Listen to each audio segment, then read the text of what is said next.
നമ്മൾ വാങ്ങുന്ന ചട്ടിക്കലവി ഒറ്റ ദിവസം കൊണ്ട് നോൺ സ്റ്റിക്ക് പാത്രം പോലെ ആക്കിയെടുക്കാൻ പറ്റുമെന്ന് പറഞ്ഞാൽ നിങ്ങൾ വിശ്വസിക്കുമോ? വിശ്വസിച്ചേ പറ്റൂ കേട്ടോ. നമുക്ക് ഒറ്റ ദിവസം മതിയാകും നമുക്ക് നോൺ സ്റ്റിക്ക് പാത്രം പോലെ നമ്മളുടെ ചട്ടിക്കലം ആക്കിയെടുക്കാനായിട്ട് പറ്റും. ഇതിൽ എന്ത് വേണമെങ്കിലും ഉണ്ടാക്കാം. മുട്ട പൊരിക്കുക, അപ്പം ഉണ്ടാക്കാം, എന്ത് വേണമെങ്കിലും നമുക്ക് ഈ ചട്ടിക്കലം വെച്ചിട്ട് പറ്റും. അപ്പം എങ്ങനെയാണെന്ന് നോക്കിയാലോ? അപ്പോഴേ ഞാൻ 2-3 ചട്ടിക്കലം വാങ്ങിയിട്ടുണ്ട് കേട്ടോ. അത് നന്നായിട്ട് കഴുകിയെടുക്കണം. അപ്പോൾ ഇപ്രാവശ്യം പോയി കഴിഞ്ഞപ്പോൾ ഇത് നല്ല വിലക്കുറവിൽ കിട്ടി കേട്ടോ. അപ്പം അത് മേടിച്ച് കഴിഞ്ഞപ്പോൾ ഇത് ഒറ്റ ദിവസം മതിയായിട്ട് നമ്മൾ ഒറ്റ ദിവസം മെനക്കെട്ട് കഴിഞ്ഞ് കഴിഞ്ഞാൽ നമുക്ക് ഇത് ഒരുപാട് കാലം നമുക്ക് ഉപയോഗിക്കാനായിട്ട് പറ്റും കേട്ടോ. 2-3 വർഷമായിട്ടുള്ള ചട്ടിക്കലമൊക്കെ ഇപ്പോഴും എൻ്റെ കയ്യിലിരിപ്പുണ്ട് കേട്ടോ. ഒറ്റ പ്രാവശ്യം നമ്മളിങ്ങനെ ചെയ്ത് കഴിഞ്ഞാൽ നമുക്ക് എത്ര നാൾ വേണമെന്നുണ്ടെങ്കിലും ഇതിങ്ങനെ നല്ല രീതിയിൽ തന്നെ നമുക്ക് ഉപയോഗിക്കാനായിട്ട് പറ്റും. അപ്പോൾ അതിനായിട്ട് നമുക്ക് കുറച്ച് പുളിച്ച കഞ്ഞിവെള്ളം വേണം. കഞ്ഞിവെള്ളം നേരത്തെ സെറ്റ് ചെയ്ത് വെക്കണം കേട്ടോ. കുറച്ച് നല്ല പുളിപ്പുള്ള കഞ്ഞിവെള്ളം 1-2 ദിവസം കഞ്ഞിവെള്ളം വെച്ചിട്ട് അത് കുറച്ച് നേർപ്പിച്ച് എടുക്കണം. കുറച്ച് വെള്ളവും കൂടി ചേർത്തിട്ട് നേർപ്പിച്ച് ഒരു ബക്കറ്റിനകത്താക്കിയിട്ട് നമ്മൾ മേടിച്ച് വെച്ച ചട്ടിക്കലെല്ലാം നമുക്ക് അതിലേക്ക് മുക്കി വെച്ചിട്ട് നമ്മൾ ഒരു ദിവസം ഇപ്പം വൈകുന്നേരം എടുത്തു കഴിഞ്ഞാൽ നമുക്ക് രാവിലെ ആയി കഴിയുമ്പോഴത്തേക്ക് നമ്മളുടെ ചട്ടിക്കല സെറ്റായി കിട്ടും കേട്ടോ. അപ്പോൾ നമ്മൾ അങ്ങനെ ചെയ്യണം. ഇതാ ഞാൻ വെള്ളത്തിൽ മുക്കി വെച്ചിട്ടുണ്ടായിരുന്നു. കഞ്ഞിവെള്ളം തന്നെ വേണം, നല്ല പുളിപ്പുള്ള കഞ്ഞിവെള്ളം വേണം. ഒരു ദിവസം കഞ്ഞിവെള്ളം വെക്കുമ്പോൾ തന്നെ അത് പുളിപ്പാകും. അതിനകത്തുനിന്ന് ഞാൻ എടുക്കുന്നുണ്ട്.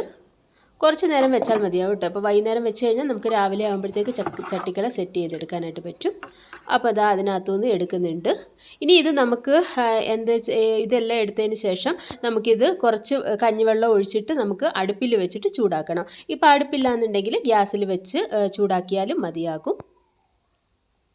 അടുപ്പിൽ വെക്കുമ്പോൾ എന്താകുമെന്ന് വെച്ച് കഴിഞ്ഞാൽ ആ പുകയും കരിയും ഒക്കെ കൊണ്ടിട്ട് ഈ ചട്ടിക്കലം പെട്ടെന്ന് പൊട്ടിപ്പോകില്ല കേട്ടോ.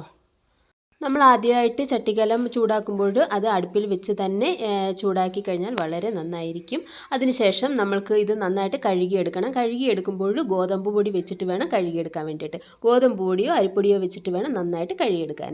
കഴുകിയെടുത്തതിന് ശേഷം നമുക്ക് അതിനകത്തോട്ട് കുറച്ച് എണ്ണ ഒഴിക്കാം. എണ്ണ ഒഴിച്ചിട്ട് നന്നായിട്ടൊന്ന് തടവി കൊടുക്കണം. നല്ലതായിട്ടൊന്ന് എല്ലായിടും ആകത്തക്ക രീതിയിൽ ഒന്ന് മിക്സ് ചെയ്ത് കൊടുക്കണം. അകവും പുറവും എല്ലാം കുറച്ച് അധികം എണ്ണ ഒഴിച്ചിട്ട് നല്ലതായിട്ടൊന്ന് തടവി കൊടുക്കാം. അപ്പോൾ ഞാൻ വെളിച്ചെണ്ണയാണ് എടുത്തത്. വെളിച്ചെണ്ണ എല്ലായിടവും നല്ല രീതിയിൽ കുറച്ച് അധികം വെളിച്ചെണ്ണ ഒഴിച്ചിട്ടുണ്ട്. ഇത് കുറച്ച് നേരം ഇങ്ങനെ വെച്ചിരിക്കാം. ഇതിങ്ങനെ കുറച്ച് നേരം വെച്ചിരിക്കുമ്പോൾ ഇത് കുറച്ച് നേരം കഴിയുമ്പോൾ ഇത് ചട്ടിക്കലം തന്നെ അബ്സോർവ് ചെയ്യും കേട്ടോ. ഇത് പിന്നെ നോക്കുമ്പോൾ എണ്ണ കാണില്ല.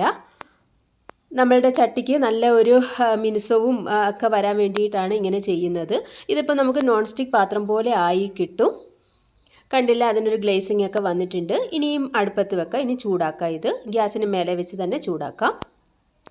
അതിനുശേഷം കുറച്ച് എണ്ണ ഒഴിച്ച് കൊടുക്കാം.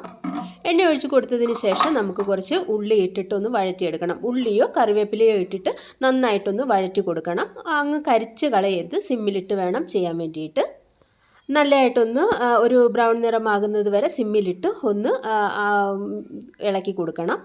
ഇളക്കി കൊടുത്തിട്ട് നമുക്കിത് അത് നമ്മൾ ഉപയോഗിക്കില്ല കേട്ടോ. നമുക്കത് കളയേണ്ടതാണ്. ഇതെല്ലാം കളയണം കേട്ടോ. അപ്പോൾ ആദ്യമായിട്ട് നമ്മൾ കഴുകുമ്പോൾ അരിപ്പൊടിയോ ഗോതമ്പ് പൊടിയോ ഇട്ടിട്ട് വേണം നമ്മൾ കഴുകിയെടുക്കാൻ വേണ്ടിയിട്ട്. അപ്പോൾ സവോള ഇട്ടിട്ട് ഞാൻ നല്ലതായിട്ടൊന്ന് മിക്സ് ചെയ്തെടുക്കുന്നുണ്ട്. നല്ല ഒന്ന് മൂപ്പിച്ചെടുത്ത് അങ്ങനെ വെക്കുന്നുണ്ട്. നമുക്ക് ഈ ചട്ടിക്കലം എല്ലാം തന്നെ നമുക്ക് നോൺ സ്റ്റിക്ക് പാത്രം ഉപയോഗിക്കുന്ന പോലെ തന്നെ ഉപയോഗിക്കാം കേട്ടോ. എന്ത് വേണമെങ്കിലും നമുക്കിതിൽ കുക്ക് ചെയ്യാവുന്നതാണ്. ഒട്ടിപ്പിടിക്കില്ല. അപ്പോൾ നിങ്ങൾ ഉറപ്പായിട്ടും ഇങ്ങനെ ഒന്ന് ട്രൈ ചെയ്ത് നോക്കുക. വീഡിയോ ഇഷ്ടമായാൽ ലൈക്ക് ചെയ്യാനും സബ്സ്ക്രൈബ് ചെയ്യാനും എന്നെ സപ്പോർട്ട് ചെയ്യാനും മറക്കരുത്. വീണ്ടും നല്ലൊരു വീഡിയോ ആയിട്ട് കാണുന്നവരേക്കും ബൈ ബൈ.